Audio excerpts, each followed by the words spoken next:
কি ভাই, এখানে আপনি বসেছেন কেন? মন খারাপ কেন? আপনাকে দেখে মনে হচ্ছে খুব টেনশন আছে। না ভাই, কিছু হয়নি, এমনি বসে আছি। আরে ভাই বলেন, সমস্যা নাই, দেখি আপনার সমস্যা আমি সমাধান করতে পারি কিনা। ভাই, আমার একটা গরু ছিল বুঝছেন। গরুটা মানে বড় তো সড়ো ছিল, গরু অনেকগুলো দুধ দিত। দুধ বিক্রি করি আমি সংসারটা চালাইতাম আর কি কোনো রকমে। এখন আমার গরুটা কিছুদিন আগে মারা গেছে।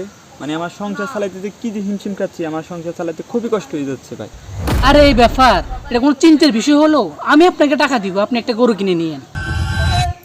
সত্যি ভাই, আমাকে আপনি সাহায্য করবেন? আপনাকে অনেক অনেক ধন্যবাদ, আমার অনেক উপকার হবে। কিন্তু ভাই আমার একটা শর্ত আছে, আমি আপনাকে 1 লক্ষ টাকা দিব, এর থেকে আপনি আমাকে 20,000 টাকা বেশি সুদ দিবেন।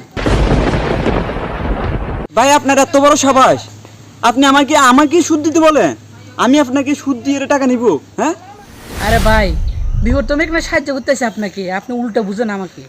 লাগবে না আপনার টাকা নেওয়া, আপনাকে টাকা দিব না আমি, যান। আর কত কষ্ট করব, পরিবারও না খেয়ে আছে, একটু এত টেনশন কিভাবে নিব?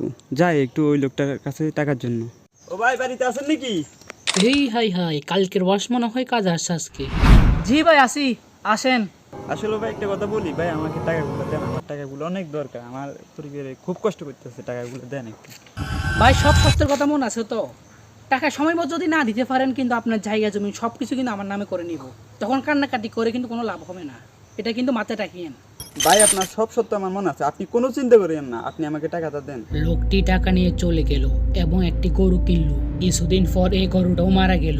কান্নার ঢল বয়ে গেল। অন্যদিকে লোকটিও টাকা দিতে পারছে না। এরপর ওই লোকটি জায়গা জমিন সব নিয়ে গেল টাকার বদলে। কিয়ামতের দিন সুদখোর পাগলের মতো উঠবে এবং শয়তান আসর করবে। এ হলো সুদের নমুনা। আসুন আমরা সুদকে পরিহার করি।